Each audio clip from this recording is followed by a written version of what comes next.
Monsieur Brottes is chairman of the Financial Affairs Committee of the French National Assembly. So he's a very important person indeed. We have Monsieur Jean Desessard, who is senator in Paris. Thank you for coming here. Then we have Mr. Bert de Colvenaer, who is the director of the Fuel Cell and Hydrogen Joint Undertaking, responsible in Brussels for funding and driving the activities further on. And then we have the industry representatives, and I start with Professor Herbert Kohler from Daimler, who is the Vice President Group Research, leader for group Research and Sustainability. We have Sae Hoon Kim from Hyundai Motors in Korea. He is the Fuel Cell Deployment Manager. We have Mr. Thomas Brachmann, who is a senior engineer with Honda Motor Europe. We have Michel Gardel from Toyota, Vice President External Affairs of Toyota Motor Europe. And Pierre-Etienne. Pierre-Etienne Franc, our host here from Air Liquide, representing well, I have to read it here actually, Director for Technology of the Future within Air Liquide France. So I think if I look around, I have introduced each and everybody. I would like the two political representatives to come with me on stage, Mr. Desessard and Mr. Brottes. So we are very keen, I believe, to understand what your experience was, your impression was when riding the fuel cell vehicle just now. Donc la première question qu'on souhaiterait vous poser, c'est que vous exprimiez vos sentiments après avoir conduit les voitures à hydrogène. Le premier sentiment, c'est que c'est agréable, hein, c'est-à-dire c'est silencieux, bien sûr, comme une voiture électrique. Ensuite, on est surpris par la puissance qu'on peut avoir, c'est-à-dire que j'étais dans une Hyundai et donc c'était surpris. Et puis, ce qui est bien, c'est qu'on a l'impression que c'est bon pour la planète. Voilà. Just a quick translation for those who don't understand. It was very nice to drive, very quiet. It's very nice to drive, and especially as it's good for the planet, it's even better. Écoutez, mon sentiment premier, c'est d'avoir conduit deux vraies voitures dans lesquelles on se sent parfaitement confortable, avec une puissance étonnante. Je déplore de ne pas avoir eu le temps d'en conduire une troisième qui serait de marque française. Mais en tout état de cause, on a là quelque chose qui est totalement à maturité.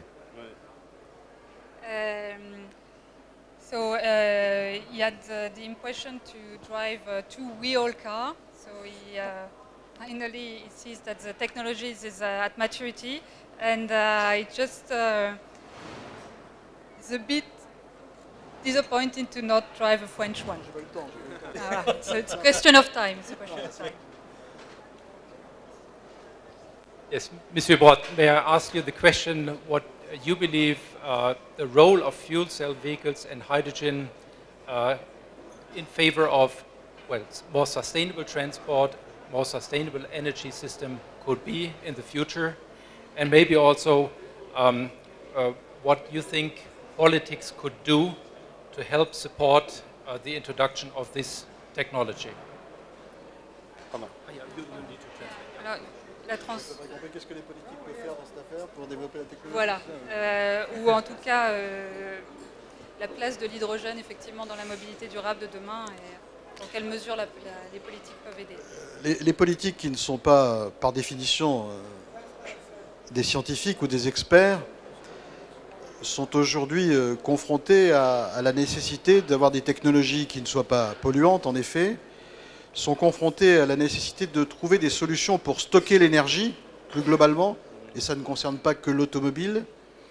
Et donc lorsqu'on voit des solutions aussi matures, pour reprendre l'expression de tout à l'heure, on se dit qu'on peut avoir confiance pour que toutes sortes de déclinaisons de l'utilisation de l'hydrogène prennent le pas sur d'autres solutions aujourd'hui qui ne sont pas vertueuses par rapport à l'environnement, qui n'offrent pas les mêmes performances, les mêmes qualités. Après, il faut qu'on regarde si le modèle économique d'ensemble peut donner une acceptabilité. Alors évidemment, les politiques, à ce moment-là, se doivent de développer ou de faciliter le développement des réseaux, parce que s'il n'y a pas de solution d'approvisionnement sur l'ensemble du territoire, personne ne viendra sur ces véhicules-là.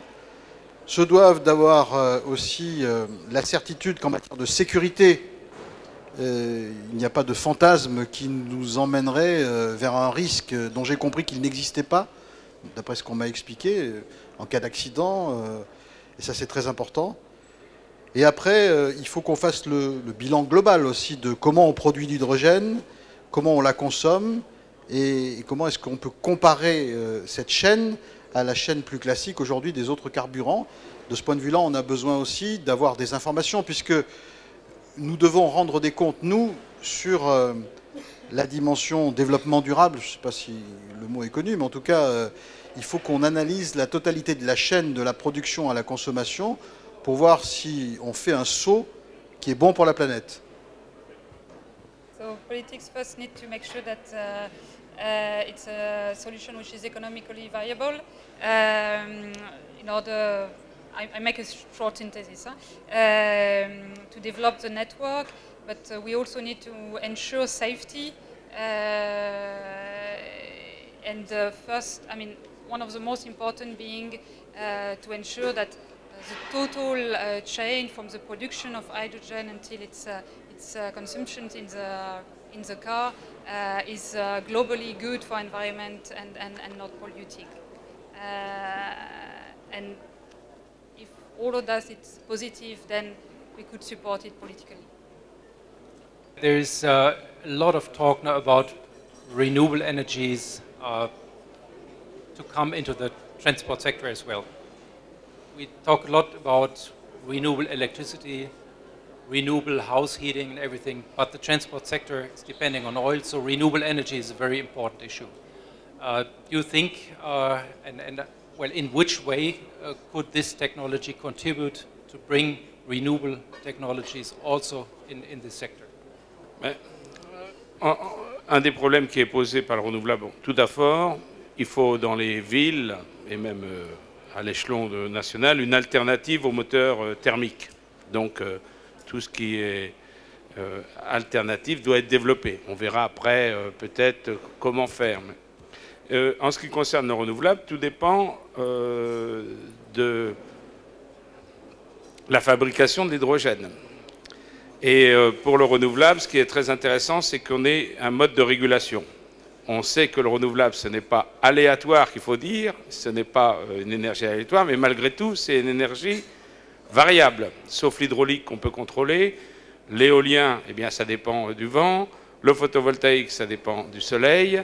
Donc, il faut qu'on puisse avoir un système de fabrication de l'hydrogène, je suppose, lorsqu'il y a beaucoup de renouvelables, enfin lorsqu'il y a la production à partir de renouvelables est importante. Et de la même façon qu'on puisse eh bien, ne pas utiliser, ne pas produire et ne pas consommer d'électricité lorsqu'il y a peu de production de la part de renouvelables. Donc si l'hydrogène fabriqué, on peut le faire lorsqu'il y a des grandes productions d'électricité à partir de renouvelables, je pense que c'est un élément important pour le développement des renouvelables. So the synthesis, the idea is for Mr. Desessard, when hydrogen can be, or if hydrogen can be produced, and hydrogen can be produced, of course, from renewable energy, especially when renewable energy is in surplus, in overcapacity, then it would help also to integrate renewable within the transport system by using hydrogen produced from this renewable energy. Another point that he made at the beginning of his speech, and which is important, I think, to underline, is that he definitely thinks that we need an alternative to combustion engine in the future. Now, because the stage is rather small and is rather crowded, our idea was to hand over questions from person to person. So I will step off. Monsieur Desessard, it's your turn now, maybe to ask the next question. J'ai une question à poser parce que j'aurais envie, après cette démonstration, j'ai circulé dans la ville, j'aurais envie de pouvoir, si j'avais une acquisition à faire, pouvoir acquérir un véhicule avec une énergie propre. Mais quelle est la rentabilité aujourd'hui est-ce que c'est rentable? Est-ce qu'on peut le commercialiser en disant c'est rentable par rapport au moteur thermique, par rapport à l'énergie, par rapport au pétrole? Est-ce que c'est tout de suite opérationnel? C'est ça ma question. Et de la même façon, comme il faut tenir compte de la défense de l'environnement, est-ce que vous respecterez bien l'environnement lors de votre fabrication de l'hydrogène, enfin des piles à hydrogène?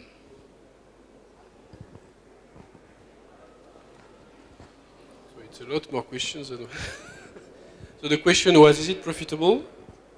Are you going to make it in an environmentally friendly way? And is it ready to be deployed? So I'm going to answer in English and make a short, concise translation of my English into French. So, is it profitable? I think it's too early to say that it's profitable. Long term, when you make the deployment case over a country, a given country, and you reach a certain level of number of vehicles, the whole economics is good for hydrogen producers, for the infrastructure, and for the car OEM. But the issue is to solve the chicken and egg problem, so it's to find an agreement between the car makers and the infrastructure players, so that effectively you build the stations so that people can use the cars, but that the people sell the cars so that the stations are filled up. This is what we are trying to do currently in Japan, in Korea, in Germany. Studies are going to be launched in UK, and the Scandinavian countries are also trying to push that kind of deployment. Now, how do you make the hydrogen and how do you ensure it's friendly? We have, as Air Liquide, and the whole European industry is having the same kind of commitment to develop 50% lower CO2 emission from hydrogen. We call that in Air Liquide the blue hydrogen commitment. The idea is that today you're making hydrogen with natural gas, it emits some CO2. The total balance remains better than a normal equivalent diesel car, but it's still non-satisfactory. The total balance is around 120 grams per kilometer of CO2 emitted. So in order to make that better, you have a couple of ways. The first one is to develop sequestration technologies, CCS. Air Liquide has just announced a project to do that in Normandy, and that project is going to allow to reduce fully your emissions for hydrogen in a French site. The other way is to use biogas, which is a renewable gas source that you can use to develop hydrogen. And the third one is to use electrolysis, which is sourced from either nuclear or renewable sources. And that makes the connection to energy storage needs. So with that, you can make a full cycle fully clean. Pour aller très vite en français, il est possible de rendre l'ensemble du système économique, sachant que les notions de profitabilité doivent être vues sous l'ensemble de la chaîne, la production d'hydrogène, le déploiement de l'infrastructure et ensuite la rentabilité, bien entendu, pour les producteurs de voitures. Au tout début, le système ne passe pas. C'est bien pour ça qu'on a besoin de soutien public, parce qu'il faut déployer suffisamment d'infrastructures pour que les vendeurs de véhicules puissent vendre des véhicules, et les vendeurs de véhicules doivent vendre suffisamment de véhicules pour que progressivement les courbes de coûts diminuent et fassent que ces véhicules soient compétitifs par rapport aux solutions existantes. Donc tous les business cases qui sont faits dans un certain nombre de pays pour étudier le déploiement de l'infrastructure, le coût de l'hydrogène et le coût des véhicules montrent que sur une longue période, c'est parfaitement viable. Il faut simplement démarrer. Et donc il faut que les acteurs se mettent ensemble et construisent ensemble des logiques de consortium. C'est ce qui se fait au Japon, ce qui se fait en Corée, ce qui se fait en Allemagne, ce qui est en train de se faire en Angleterre, en Scandinavie et on espère bientôt en France. En ce qui concerne le footprint environnemental de l'hydrogène, l'hydrogène aujourd'hui est essentiellement produit à base de gaz naturel, donc il y a une émission de CO2. Le bilan CO2 complet du puits à la roue reste meilleur qu'une solution diesel pour une voiture équivalente. Simplement, ce n'est pas suffisant. Et donc les engagements des industriels au niveau européen et de l'air liquide dans le cadre de la démarche bleu hydrogène, c'est effectivement de décarboner cet hydrogène, soit en mettant des unités de capture et de séquestration du CO2 en sortie des unités de production d'hydrogène par gaz naturel, soit en développant l'hydrogène à base d'électrolyse, donc de l'hydrogène décentralisé. C'est un peu plus cher, mais on peut avoir un hydrogène totalement propre, totalement bleu, soit en utilisant des sources de biogaz, qui sont des sources de gaz fatales, qui nous permettent d'avoir une source de gaz naturel considérée comme renouvelable. Et dans ces cas-là, vous avez un bilan carbone qui est comparable au bilan d'une batterie électrique produite à base d'électricité renouvelable. Donc c'est faisable, ça coûte un peu plus cher, mais pas tellement, et c'est la route que nous allons suivre dans les années qui viennent. Et c'est la meilleure. Oui, non, on est parfaitement en phase avec ça. Voilà, alors je crois que je dois poser une question maintenant. I need to ask something to Professor Kohler, because I think many people are very impressed by the cars that we've seen, but everybody would like to know where you are on the technical cost curve, on whether how do you position this technology with the BEV technology, because some people say it's in competition. Thank you. Yeah, thank you for those kind of questions.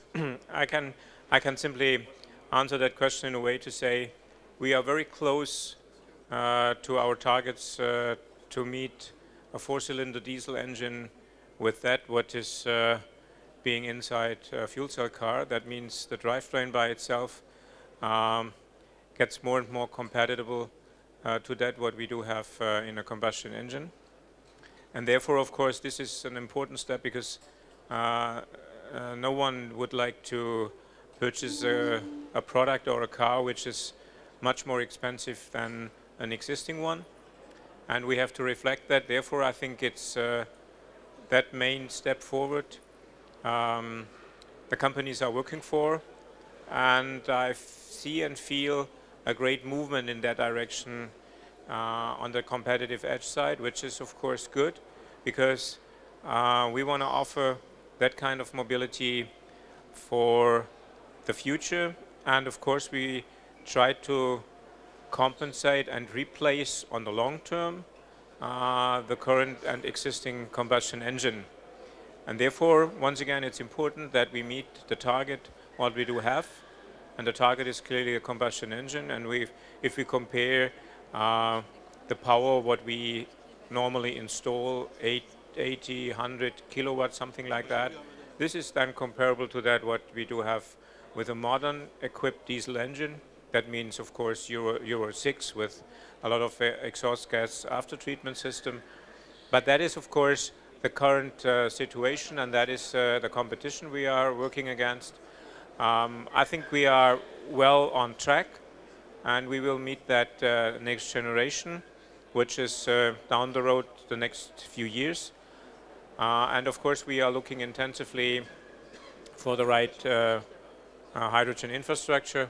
And all what we do see from the infrastructure side as well, hydrogen being produced, I think that's really competitive to a gasoline in the short term as well.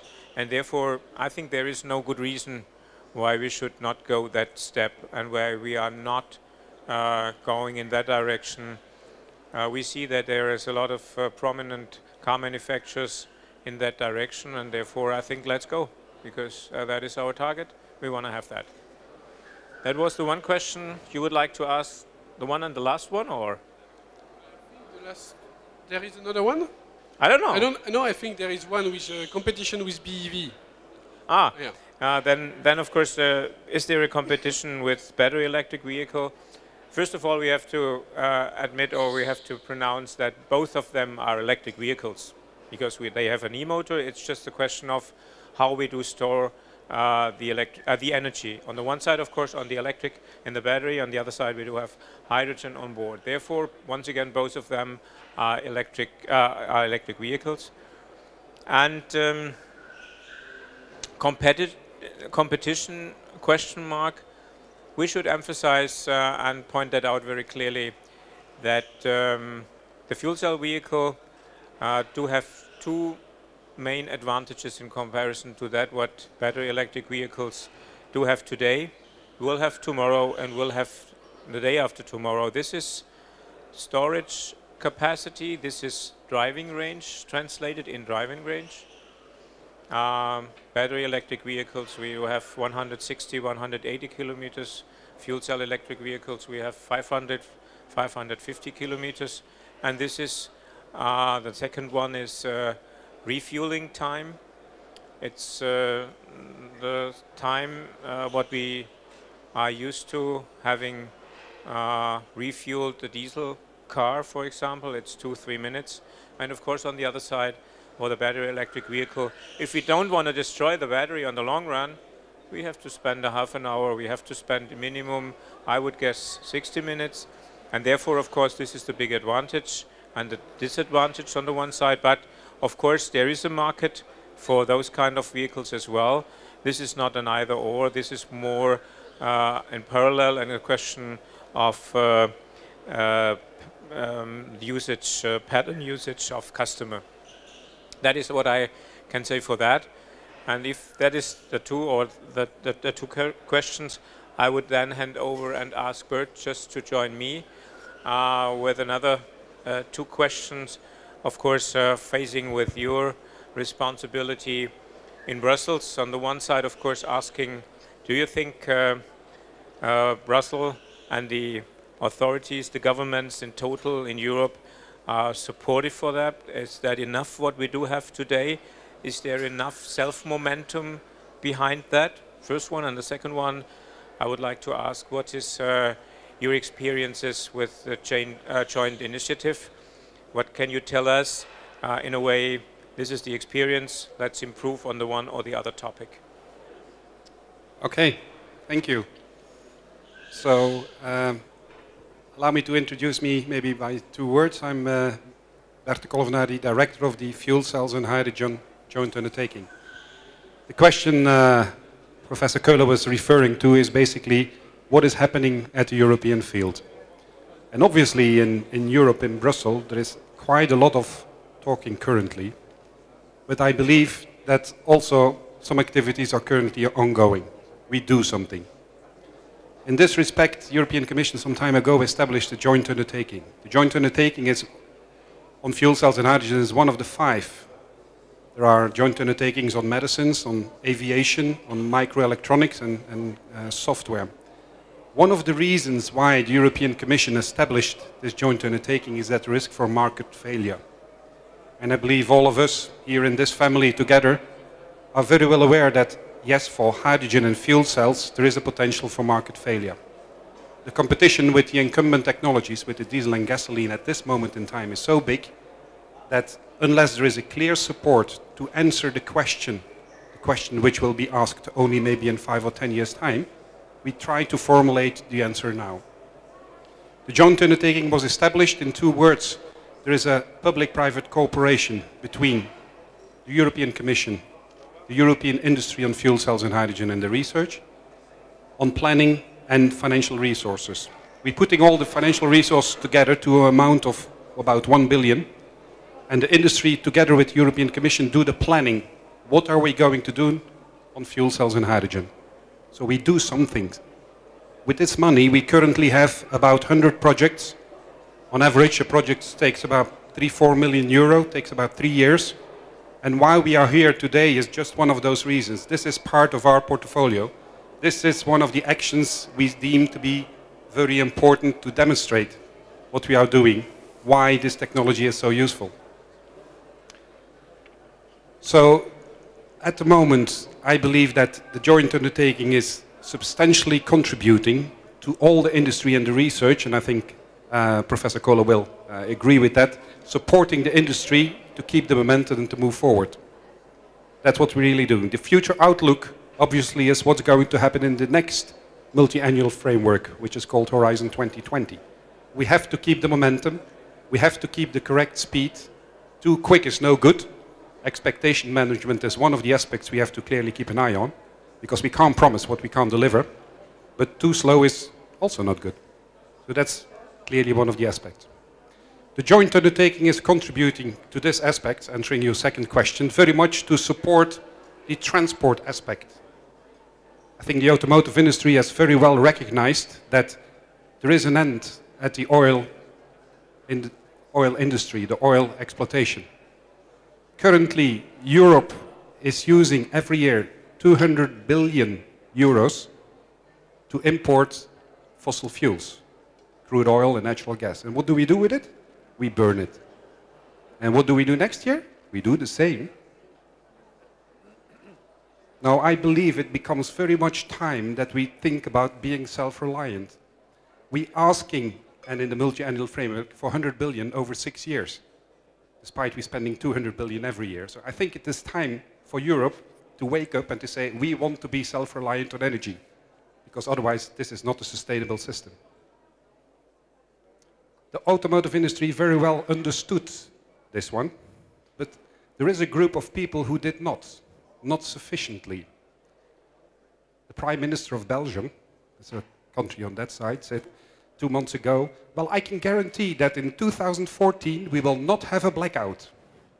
A blackout means there is no electricity anymore. But in countries like Belgium, France, Germany, if you start thinking that if we switch on, there is no electricity anymore, it becomes very worrying. And if there is no electricity, there is no heating.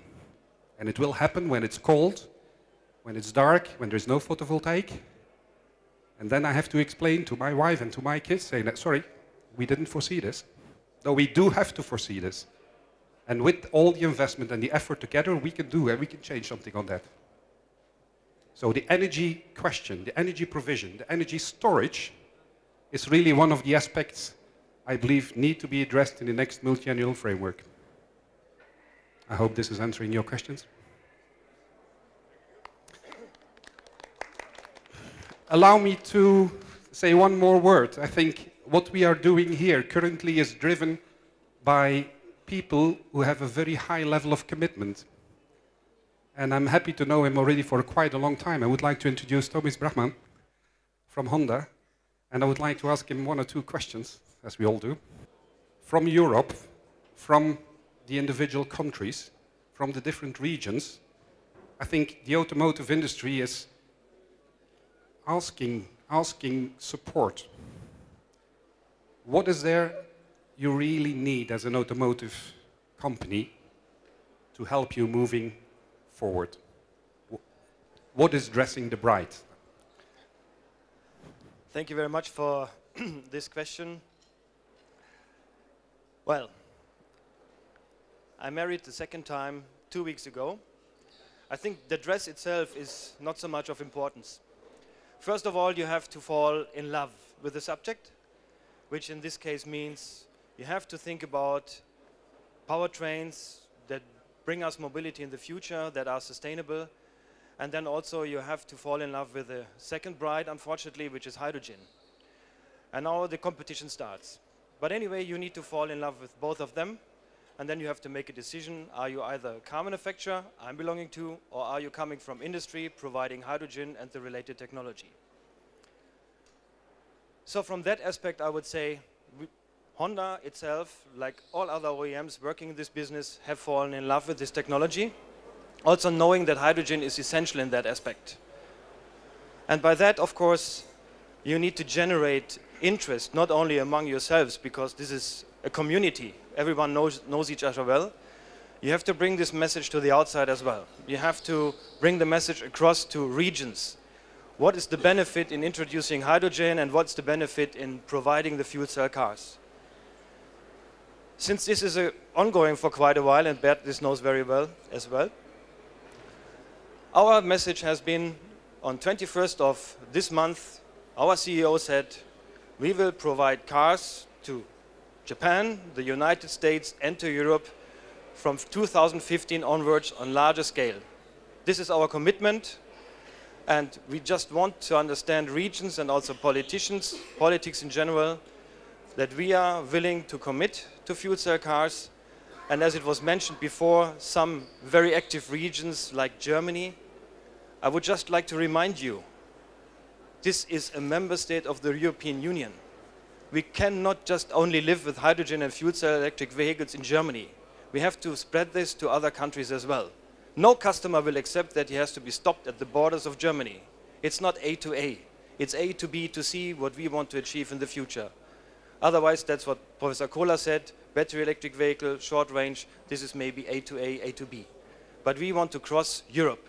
So we have to bring this message across and ask the European countries really to participate and get convinced by our activities. Thank you. In this respect, I do think it's very important, and of course maybe Thomas can agree on that. From history we have learned that it's only when Germany and France are on the same line, political, financial, that some things happen in Europe. Now, I truly believe that Germany doesn't need further conviction. Maybe we do need to make an additional effort to France. Historically, traditionally, maybe to move them over to what is the potential of hydrogen. There is a huge potential in hydrogen, like there was also in photovoltaics and in wind. Because I remember one of my colleagues was stating, well, in 2000, I forgot, there was a forecast about what would be the commercial potential of photovoltaic industry. There was 2 billion euros in 2010. Actually, it was 20 billion euros. So we have to forecast the potential and not underestimate which way we want to go. So as a second question to you, Thomas, maybe a difficult question. Yeah. What is the potential commercial impact, employment impact, growth impact, and both, you have the knowledge of both Japan and Germany and Europe. What can we expect of fuel cells and hydrogen technology as a contribution to getting out of this current crisis, maybe? Ooh. Well, yes. I joined Honda Research and Development in 1992. And since 1995, I was confronted with hydrogen as the potential future energy to be used in vehicles. This is a rather long time, almost 15 and more years, which means if you consider hydrogen as being a potential energy, how can you use it best? Honda is very much research and development driven. There must be a vision. At the beginning, no one is asking for any success. Yes, you get your development and research money, or the other way around, first research, then development money. But once in a while, you are asked by your top management, how about the success of the technology you are researching in and you are finally also developing? It is very difficult to look into the crystal ball, but I think that is our duty as car manufacturer to push forward this technology in order to achieve profitability in the end. It will not be tomorrow, it will not be 2015, it will not be 2020, but at that time we have to seriously consider what technology and what level of improvement is necessary in order to reduce the cost. And then we have to have convinced regions. The brides have to fall in love beforehand they are dressed. To convince and ask them how many of these vehicles do you think are feasible for your region? Can you imagine a number? And then we are in the position to really develop and produce finally the numbers which are necessary. And then we can talk about profit and a feasible business for Honda. Bert was referring to next year we will still use crude oil, we will use natural gas. There's also an in-house competition within our company. And we will not be, we means the hydrogen and fuel cell enthusiasts, will not be financed forever. So we have to find a feasible way, and especially for Japan, we know that there's a feasible way to go, and that, for example, also, not only in the car business, but also in the residential heating business with fuel cells for your homes, a potential market does exist, and you can start to earn money. So the revenue is there. We just have to go. I'm almost finalized. It's okay, it's okay. So I think, yes, we have investigated, especially for Japan. I cannot talk so much for Europe. We are rather small in Europe. How we can progress and what we need to do, and that's why we'll start our mass production in 2015. Thank you. Thank you. Thank you, Bert, yes. And now I would like to invite Michel Gardel from Toyota to the podium. As you have recognized, it's our duty to raise questions towards our next speaker. Having talked about business and economics, of course, we also have to look at the customer. And it was already mentioned by the speaker of Air Liquide. France is very important. Bert de Colvenaer mentioned it as well. And now my question to you would be, is there a market potential in France for fuel cell electric vehicles? Thank you, Thomas. Yes, I think there is definitely a potential. And I would like to say that, you know, when we look at new technologies, we need all new technologies, not only to focus on electric mobility, for example, because there is not a unique solution. And hydrogen has a real potential. Now we have to convince maybe the authority to support more, as they did for electric mobility. This is a question of awareness sometimes, of knowledge as well, and stakeholders, or in general the politicians, are willing to invest the right way because they are, let's say, investing public money. So it's a high responsibility for sure, but it's our duty to do it and to continue. It will take time, but I think that the French government, who has done a lot for electric mobility, will support as well when they will understand the benefits of hydrogen and what we can do with this source of energy. So I'm still very optimistic, maybe because I was in the field and the sales activity in my past, but at least I'm pretty convinced that we can, let's say, get the support from the authorities everywhere in Europe, because they will understand that hydrogen is a real must. Thank you very much for that question, for that answer. But if we talk about authorities and potential customers and to push forward the introduction of FCEVs, I mean, we are in this business faced with the question all the time, but the public also wants to know, is the hydrogen in that sense safe, that we can convince the authorities to give us approval for hydrogen tanks and the technology itself, and will it be accepted by customers? Yes, Thomas, that's true. It's a question which is raised so often. Why? Because safety is very important for everybody, for the citizens, for the driver, for the users in general. So we have a high responsibility for that. And our group and every, let's say, manufacturer is really focusing on this safety side.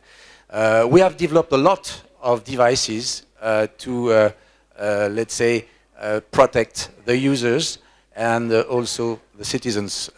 I mean, we have introduced sensors into the car, for example, into the vehicle. We have, let's say, rear sensor and also front sensor and side sensor to detect any collision. And you know, we worked on the pre-crash safety. So before the collision itself, we detect the potential collision, and each time we shut the valves in that case. So no possibility to have leaks, you know, thanks to these sensors.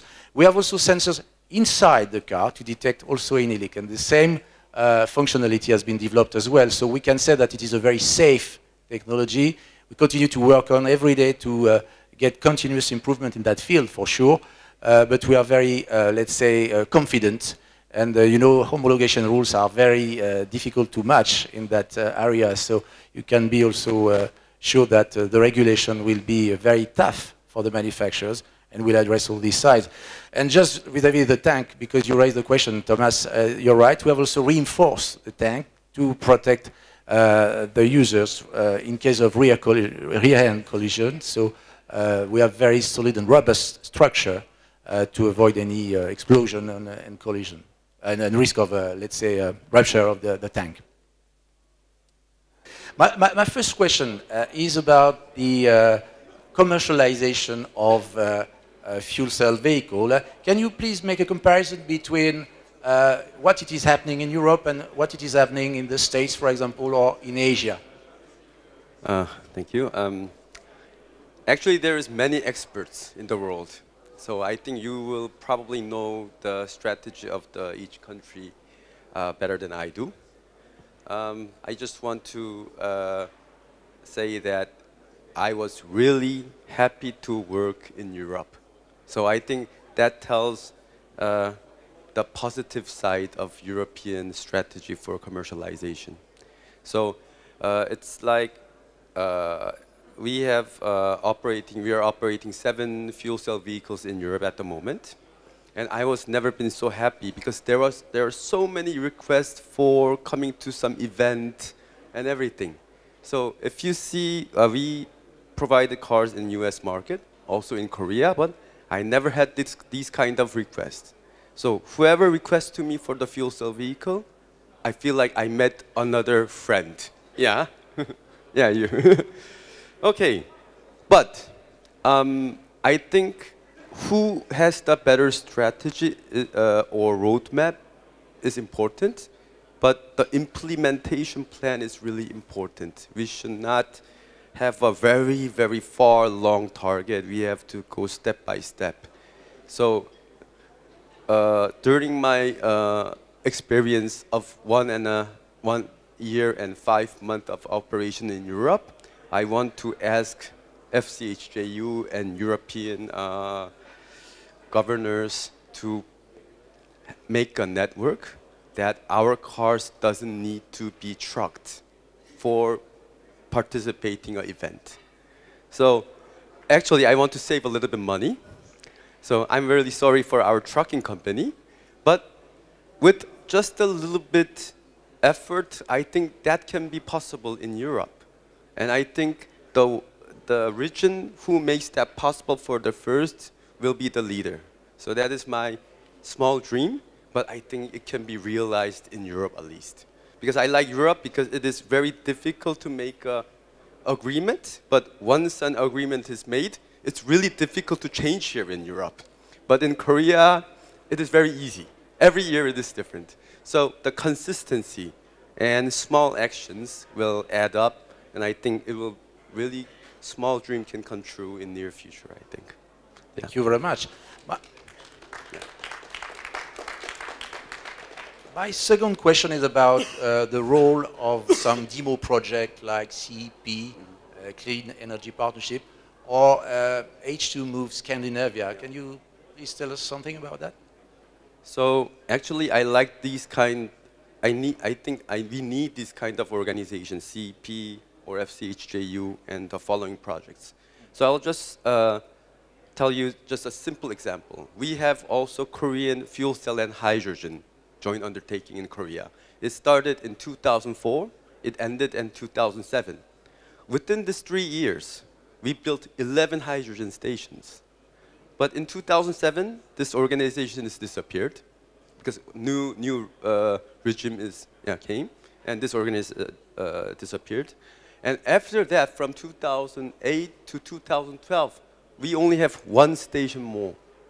So if there is it doesn't have to be a strong organization, but they have to gather our thoughts, and they have to do the efforts for organizing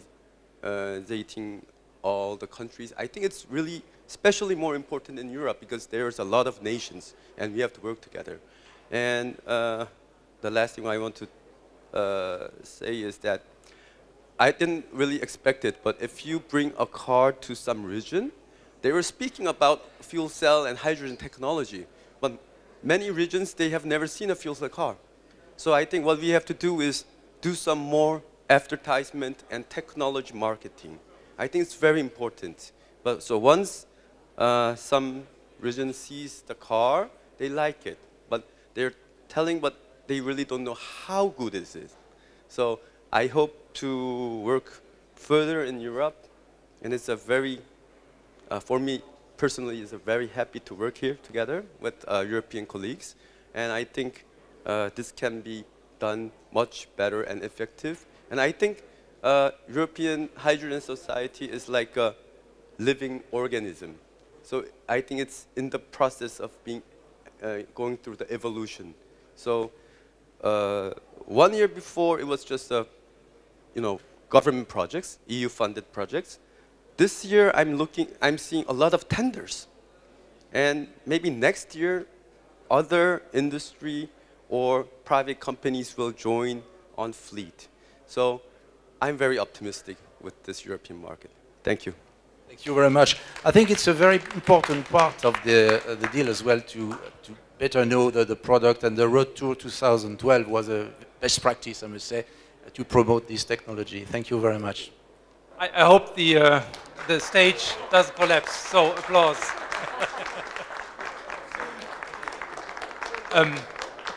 We are still on tour. We have heard some pretty intensive messages, and I hope we remember some of them. We promised to document some of those messages, which we have collected, as we did in some other regions here. We are on our way to the UK. I've heard just today, please announce in Paris that your next step is going to be the UK, 4 different places along the road, and then in the end also Copenhagen. So we will still live out of the tent in the back of us. So thank you all for coming here, and I hope you take some important messages home with you. Thank you very much for participating. And enjoy. You can still have the chance of test driving the vehicles out there. So sign up over here at the table and enjoy the food and the drinks. Thank you all.